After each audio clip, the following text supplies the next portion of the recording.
Ano ka ba, Mickey? Mababaw lang yan. Oo nga. Ano pang hinihintay nyo dyan? Tara, tumawid na tayo. Okay.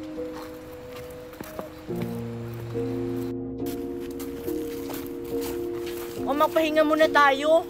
Malapit na tayo sa pupuntahan natin. Sige. Ay, salamat. Dito muna kayo ha. Muna ako. Dalian mo, Marian, ha?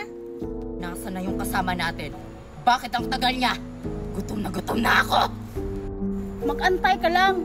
Huwag kang mainip. Di lang naman ikaw yung nagugutom. Baka nag-traitor na yung kasama natin. Hindi naman siguro mag-traitor si Marian. Sana nga, kung mag-traitor siya, alam niya na kung anong mangyayari sa kanya. Huwag nyo na akong pagdudahan. Dahil nandito na ako. At dala ko yung pagkain natin, no? Buti naman nandito ka na, Marian. Inip na itong kasama natin. Sumunod kayo sa akin. Tagal naman ni Marian. Hala, ano yun? Ano nakita mo, Bianca? May dumaan sa likod natin, hindi niyo ba nakita? Hindi. Kakatakot naman dito. Umuwi na lang tayo. Uy, wag nating iwan si Marian. Uy, asan si Mickey? Mickey! Hala, nawala si Mickey! Umuwi na tayo! Tara na! Asan si Lindimi? Si Lindimi naman yung nawala. Tara na, Bianca! Nakatakas yung dalawa. Habulin mo! Masusunod! At saka ikaw, anong tinutunganga mo dyan? Kilos! Bobo ka ba? May binabantay na kong bihag dito. Sorry. Antayin mo ako, Merdy. Tawan mo kami! Huwag kayong maingay! Dalihan mo dyan, Bianca! Takbo!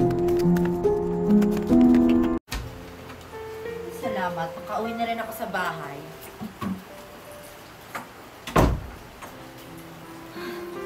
Na-stress ako dun sa office. Bakit kasi bumaba yung sales namin? Mickey, anak! Asan ka ba, anak? May pasalubong ako sa'yo, teddy bear. Saan mo yung anak ko? Yaya? Bakit po, ma'am? Meron po ba kayong iutos sa akin? Where is my daughter? Si Bianca, nasa kwarto niya. Hindi si Bianca, si Mickey hinahanap ko. Asan ba siya? Kasi may bibigay ako sa kanyang regalo. Ay, si Mickey, natutulog po, ma'am. Natutulog pala si Mickey. Sige, ikaw na lang magbigay nito. Pagising niya, oh. Ay, sige, ma'am, makakarating. Diyos ko, ano na nangyari sa kumpanya ko? Ayokong malugi yung kumpanya ko. Sayang lang yung paghihirap ko sa kumpanya ko. Pag mawawala lang sa wala. Feel ko talaga, may nag-traitor sa kumpanya ko.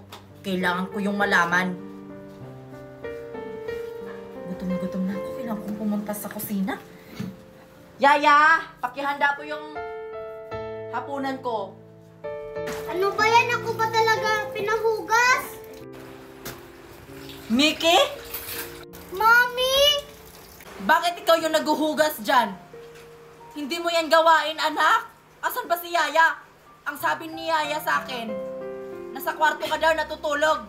Bakit nandito ka naguhugas? Pinagkainan ko kasi ito hinugasan ko. Pinagdainan? Bakit ang dami niyan? Sinabay ko na lang yung iba. Umalis ka dyan. Huwag mo yung hugasan. Umalis ka dyan. Asan ba tong Yaya na to? Bakit yung anak ko yung naglilinis dito?